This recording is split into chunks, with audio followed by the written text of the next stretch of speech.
Halo semuanya, kembali lagi di video matematika kelompok 6. Nah, masih membahas tentang polinomial. Kali ini kita akan membahas mengenai salah satu sebabnya, yakni teorema Vieta. Seperti kata patah, tak kenal maka tak sayang. Maka dari itu, ayo kita berkenalan dulu dengan apa itu teorema Vieta. Menurut pengertiannya, teorema ini membahas mengenai rumus jumlah atau hasil kali dari akar-akar persamaan polinomial. Nah, seperti yang kita semua tahu, persamaan polinomial sendiri dibagi menjadi beberapa jenis berdasarkan derajatnya. Yang pertama kali kita akan bahas adalah persamaan kuadrat atau persamaan polinomial dengan derajat 2. Bentuk umumnya adalah sebagai berikut. Ax kuadrat tambah bx tambah c sama dengan 0. Kemudian teoremanya berbunyi sebagai berikut. Ini mungkin bisa dihafalkan agar bisa lebih mudah dalam mengerjakan soal nanti. X1 tambah X2 sama dengan minus B per A. X1 kali X2 sama dengan C per A. Mungkin teman-teman sudah tidak asing dengan persamaan berikut karena memang sudah pernah dijelaskan waktu SMP. Nah, langsung saja kita ke contoh soal ya. X kuadrat dikurangi 5X tambah 6 sama dengan 0. Jika difaktorkan akan didapatkan hasil sebagai berikut. X min 2 dalam kurung dan dalam kurung X min 3. Sehingga akar dari persamaan berikut adalah X1 sama dengan 2 dan X2 sama dengan 3. Langsung kita buktikan ke teoremanya ya. X1 di sini bernilai 2 dan X2 nya bernilai 3. B di sini bernilai minus 5 dan A nya 1.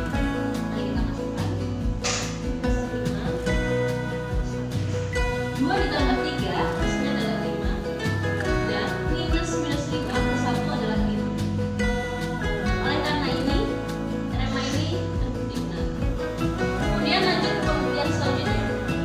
X1 bernilai 2 dan X2 bernilai 3. C di sini bernilai 6 dan A-nya adalah 1. 6 per 1. 2 dikali 3 adalah 6 dan 6 dibagi 1 adalah 6. Oleh karena itu, teorema ini lagi-lagi terbukti benar. Oke, selanjutnya kita akan masuk ke subbab selanjutnya, yakni persamaan kubik atau persamaan polinomial dengan derajat 3. Persamaan ini memiliki bentuk umum sebagai berikut dan teoremanya sebagai berikut. Ini bisa dicatat ya bagian pentingnya. Nah, teorema ini berbunyi X1 tambah X2 tambah X3 sama dengan minus B per A. X1 kali X2 tambah X1 kali X3 tambah X2 kali X3 sama dengan C per A. Dan X1 kali X2 kali X3 sama dengan minus B per A. Selanjutnya kita masuk ke contoh soal. Di sini tertulis 2x pangkat 3 dikurangi 5x pangkat 2 ditambah 3 sama dengan 0. Di sini kita ketahui bahwa nilai A sama dengan 2, nilai B sama dengan minus 5, C sama dengan 0 karena tidak ada koefisien dari x pangkat 2 dan nilai D adalah 3. Langsung saja kita masuk ke soal. Di sini ditanyakan X1 tambah X2 tambah X3. Menurut teorema ini menggunakan minus B per A. Sehingga didapatkan minus 5 per 2 dan didapatkan hasil 5 per 2. Kemudian selanjutnya X1 kali X2 tambah X1 kali X3 ditambah X2 kali X3. Nah, menurut teorema ini bisa ditemukan dengan menggunakan C per A. C di sini bernilai 0 dan A bernilai 2 sehingga dapatkan hasil sama dengan 0. Kemudian yang terakhir adalah perkalian ketiganya X1 kali X2 kali X3 sama dengan minus D per A. D di sini bernilai 3 dan A nya bernilai 2 sehingga minus 3 per 2. Oke, selanjutnya kita akan masuk ke contoh soal yang sering ditemui ketika ulangan harian. Diketahui PQR merupakan akar-akar dari persamaan X pangkat 3 plus 3X minus 1 sama dengan 0. Maka tentukan nilai P pangkat 3 tambah Q pangkat 3 dan R pangkat 3. Untuk menemukan ini, kita harus menjumlahkan P pangkat 3 tambah Q pangkat 3 dan R pangkat 3. Nah, kita bisa menggunakan cara substitusi.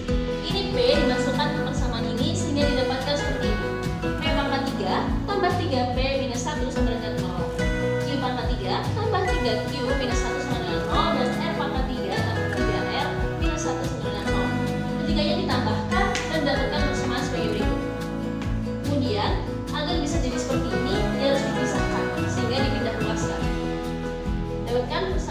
sebagai berikut. Nah, menurut teorema, hasil penjumlahan ketiga akar dapat menggunakan minus B per A. Oke, jadi ini bisa dilanjutkan. Minus 3 minus B per A ditambah. Nah, di sini B-nya bernilai 0 karena tidak ada koefisien dari X pangkat 2 dan A-nya bernilai 1. Berapapun yang dikalikan 0, maka hasilnya adalah 0. Kemudian ditambahkan 3 dan hasil akhirnya adalah 0. Oke? Seperti itulah materi dari teorema Vieta. Semoga teman-teman bisa memahami apa yang sudah saya jelaskan. Terima kasih sudah menonton video ini dan sampai jumpa di video selanjutnya.